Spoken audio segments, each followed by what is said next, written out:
Hello and welcome to the Property Unleashed YouTube channel. My name's Mark Fitzgerald and it's great to have you joining me here on this video. So today I wanted to talk about a lot of rent-to-rent myths that I hear all the time and I don't think are properly answered. I want to cover them on this video for you today and make sure that we can put some of these myths, some of these problems to bed so that you can move forward with clarity in your rent-to-rent business. So number one, I hear a lot of people saying that rent to rent is a passive investing strategy. And when we say passive, basically it means that you can do the deal and then you can just get the money coming in. I'm here to tell you that whilst you can put systems in place at the very beginning of any sort of rent to rent business, and I like to think of rent to rent as a business, you're going to have to put some work in. It's not going to be a passive investment. You know, if you want a passive investment and you've got the money, go and buy a buy-to-let, a single-let property, put a family in it, let an agent look after it for you, and that is about as passive as you can probably get in property investing. Rent to rent is not going to be a passive investment. Now, whether you're doing rent to rent HMOs or you're doing serviced accommodation, both come with a high level of work that is needed to put into them, not least getting the deals, doing your marketing, speaking to landlords and agents, and obviously making sure that you prepare the properties in the right manner so that you can let them out, however you want to let them out. But you need systems in place, you need personnel in place, and all of that comes over time. So when you're starting out in rent to rent, I would say you're going to be very hands-on. Now, don't let that put you off. Some people think, I haven't got time, I've got a full-time job, how can I do this? You can do this alongside a full-time job. Some of my students, well, many of my students actually on the Rent-to-Rent Business Builder have managed to achieve this alongside a full-time job. My plan when I first started out was to do this alongside my full-time corporate job where I was a manager. So I was managing a lot of teams and it was a highly stressful job, but I would have still managed to have done this. How? Well, I would have made time to do so. I would have planned out my time and I would have made sure I got the relevant tasks done week in and week out to move me forward. You can do the same even if you think you haven't got any time. You can check out tools and resources that I offer, which is a 90-day planning. I also offer a free viewing guide, a deal analyzing spreadsheet, and all of that are in the show notes. If you want any of the free resources to help you move forward, then please just take a second, click on them, download whatever suits you, and it's all free to you to help you out, to move you forward. So let's move on to number two. Number two, I find a lot of the time is about finding, or people are teaching people to find rundown properties that the landlords are struggling to let. Now that is a very old method and an old way of thinking about doing rent to rent. Yes, that method does though still work. And I would say that if you find the right property, and even if I find the right property and it's run down, there may be a chance that I would actually put a level of investment into that property to bring it back up to a good level that I can rent it out and make sure that I can get the rents and get the tenants in so that I can pay the guaranteed rent. But there are a lot of people that say that is the way that you do rent to rent. You have to find these tired properties. And I'm here to tell you, you don't, okay? I've never paid for a refurb and I've never paid for a deposit on any properties that I have taken on. Why? Because I actually believe that it's not my property. And because it is somebody else's property, if they are not willing to put in a level of refurb cost to make sure that their own property is looked after, then why should I? So what I always try and do is to make sure that the landlords know this, to make sure the landlords appreciate the fact that if they put a level of money into their own property, which they should be willing to do if they're savvy landlords, that I will maintain that level. So if a house is done to a good standard, and it was here, but it's done to a good standard, I'll make sure that when I give the property back, or for the time that I am managing the property, it'll stay at that level, and it'll probably be even in a better condition when I give it back to them. Why? Because we put the systems in place to stay proactive when maintenance happens. If you're doing SA, you know you've got to keep it in really tip-top condition, and that goes for the same with HMOs as well. Now HMOs will get the wear and tear as well. So it's just a matter of staying on top of the decorating, of staying on top of the tenants to making sure that they're clean and tidy, and making sure that your team, your cleaning team in both scenarios are going in there, are reporting any issues, and are making sure that the place is spick and span. If you do that and you also focus on targeting HMOs that are in a better condition. It's not always about how you can raise the rent, although in some areas, if you actually put a level of investment in yourself and the properties are in good condition, you can do so. And of course, in serviced accommodation, you're going to get more once you've built up the rapport, once you've built up the relationships, and once you've built up the booking books, then you will be able to create more wealth and money in what you are doing. So don't have to always be looking at rundown properties. Potentially a property that maybe just needs a lick of paint, maybe a couple of carpets is fine, maybe a bit of furniture here or there. But if you're going to refurniture a whole house, if you're going to have to decorate a whole house and put carpets in a whole house, then it can add up to a good few £1,000s. Now, if you've got that level of money that you can put into it, and I recommend that you can try and get your money back out of any refurbishment within about 6 months, then go for it. But again, it's all down to personal preference. But it's not about finding rundown properties, and you should only be focusing on that. You should be looking at all properties and trying to do deals with landlords with nice properties as well. So, number 3, I see a lot of people getting hung up on mortgage conditions and whether or not they're allowed to do either HMOs or serviced accommodations with the landlords who have mortgages on their properties. And I will say the number one thing that you need to be here is just transparent with the landlords, with the agents, or with whoever you're dealing with. Ask them to check the mortgage conditions. Now, if you're dealing with a letting agent and potentially it's an HMO, or if it's a single, let's say it's a single let, it's let to a family, you think you can convert it into an HMO, you need to check your area with your local council. You need to make sure it's not an Article 4 area and that it can be converted into an HMO. You also need to check again with the local council to see what requirements are needed in the property to make it compliant to be an HMO. Also, you need to make sure that the landlord does have a mortgage that allows the property to be let room by room. So they do need to know what you're doing. I always think everything needs to have transparency and clarity. The landlords need to know you're doing that. Equally, they need to know if you're letting it out as a serviced accommodation. Maybe their mortgage conditions and everything are fine with that, but it's still nice to let the landlords know what you're doing with their properties so that nobody can come up to you afterwards, maybe a couple of months in, you maybe have spent some money on the property and start criticizing, complaining, or saying, I didn't think you were going to be doing this. What's this all about? Let everybody know from the word go what you intend to do and what your plans are, and then make sure that you follow through with what you say and your promises will be. Having said that, if it's already an HMO and you're taking it on, we use either a management agreement in rent to rent or a lease agreement. We don't do agreements with ASTs.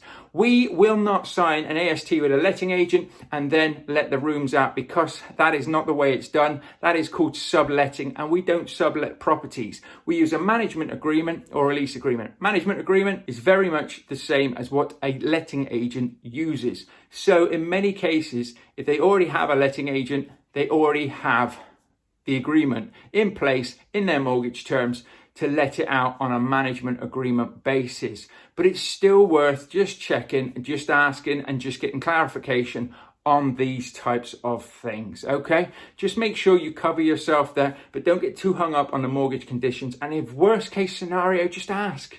Just ask them maybe even to take a screenshot of the conditions so that you can see it for yourself. You've covered yourself. You've done everything that you could possibly do to make sure that you're compliant.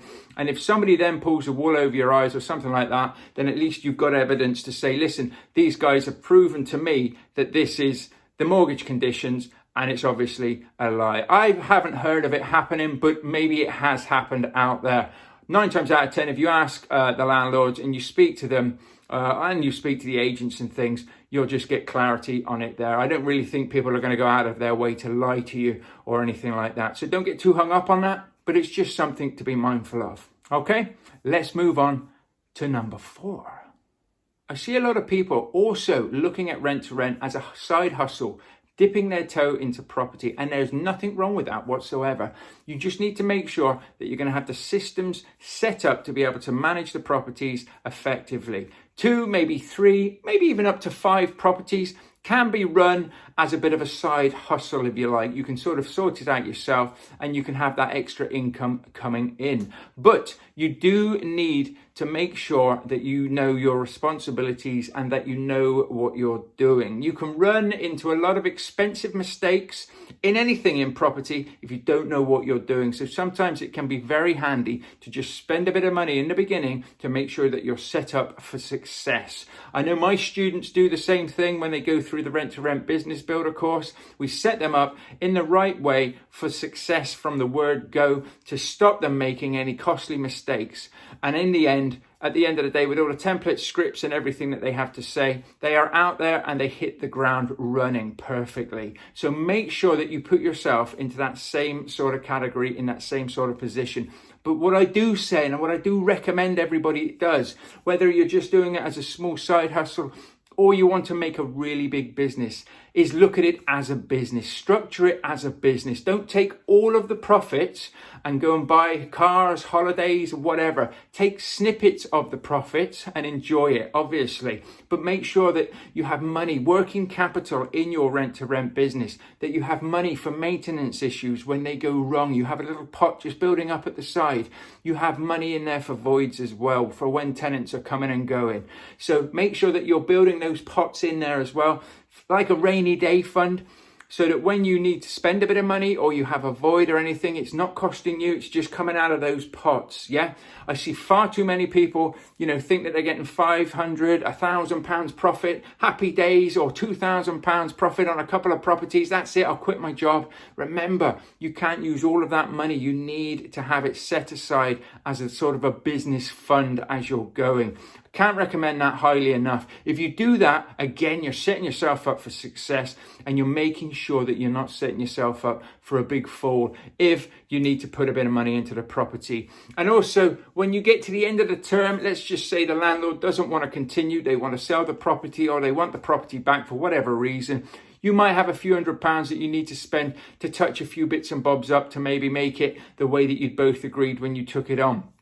By having those pots of money, you have that money there. You can just go straight into it. You can get it all sorted, and there's no hard feelings and there's no hassles. You can get yourself a good testimonial, maybe a good review from that landlord, and you can move on to the next one. Okay. So the last and final one, the fifth one we have is, who pays for what? I see far too many people getting into rent-to-rent deals and they don't know who should be paying for what. You should have this in your management or lease agreement. You should have this in writing. Who covers what and up to what level? So you could have, we cover all maintenance issues each month up to £100.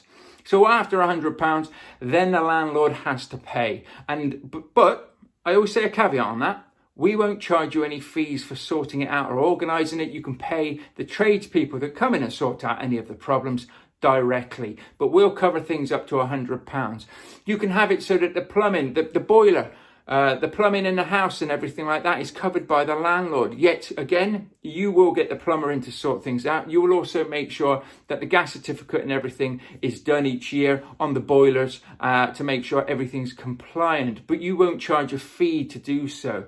The white goods, you could say, will go halves on, or they're the landlord's responsibility, or you might take them on as your responsibility. But one thing I always did say was, there's no point in me really putting a washing machine into your property, because if at the end of the agreement we do decide to go our separate ways, I'm going to take that washing machine with me and it leaves you without. So it's better off if you supply the white goods in your own property and we'll maintain them and look after them. So make sure from the word go, you structure all of these sort of things and ideas and who pays for what in your deals. Okay, it makes it a lot easier. When something happens, it's easy enough then for you to just turn around and say, right, I sort that out, landlord sorts that out, or we both sort this out. I'll basically get it done and I'll say to them 50-50 split. We'll pay for this, they pay for that, sort of thing. Don't get too hung up on this. And also don't be afraid to say that this is what we cover in our business. So we cover minor maintenance. We take care of all the silly little things like light bulbs, door handles, radiator valves, or anything like that we can take care of. But the big things, the structure of the house, the windows, the doors, the chimney breast, the roof, the boiler, the electrics is basically covered by the landlord, because they would be covering it anyway. But a lot of the time, landlords just get fed up with all the fees that letting agents put on top of all of the jobs that they may be doing. So by removing the fees and just saying you pay for the jobs, you're putting yourself, again, a cut above the rest. It's also a good selling point, I think, for the landlord. So for that matter, make sure that you stipulate who's doing what. And also, when you take on a property, you never know if there could be a level of maintenance issues that they're not telling you about. So just be careful on that one, because if you take something on that keeps having, maybe it's all en suite, 6-bed, and showers keep leaking because the plumbing was never done that well, and they're just not pushed in properly and things, and it comes through the ceiling and causes a bit of damage and stuff. Make sure that you put in there that, anything that's sort of historical isn't your responsibility. You will get it fixed, but the landlord has to pay for it. So if you're constantly getting different showers leaking, a radiator valves leaking and things like that, it's going to be coming back to the landlord, because you're not there to pick up the tab for cheap, shoddy workmanship that was done before you even took it on. Now, if you've got something fixed and then it goes wrong, then of course you're getting that work person back. You can hold yourself responsible to it, but only so much at the end of the day. So if somebody does go in and do a bad job, it's not particularly your problem. It's not particularly down to you. But what you could say to the landlord is, I'll pick up the tab for that one just because we got the people in, or it's 50-50 again. And then, of course, you can chase whatever trades it were. It's, again, nothing to be hung up on. It's just food for thought. It's just making sure you set yourself up for success. So I hope that has really helped you with a few of the myths and the problems that I see people talking about and thinking about when doing rent to rent. Again, if you found this useful, please subscribe and feel free to share this. Also, have a look at the guides and the links below for any of the free resources that I offer. And if you are getting ready to start out in rent to rent, or you have already started out your rent-to-rent journey and are struggling, please feel free to have a look at the Business Builder, the Rent-to-Rent Business Builder in 90 Days program, of where I assist you for over, just about 3 months, 90 days in total. In the Facebook group, we have group coaching calls. We have a 10-module training video series with all the templates and everything you need to build a rent-to-rent business. If that interests you, then take a look at that link as well. But until next week, I shall see you again. I hope you've enjoyed this video. Bye for now.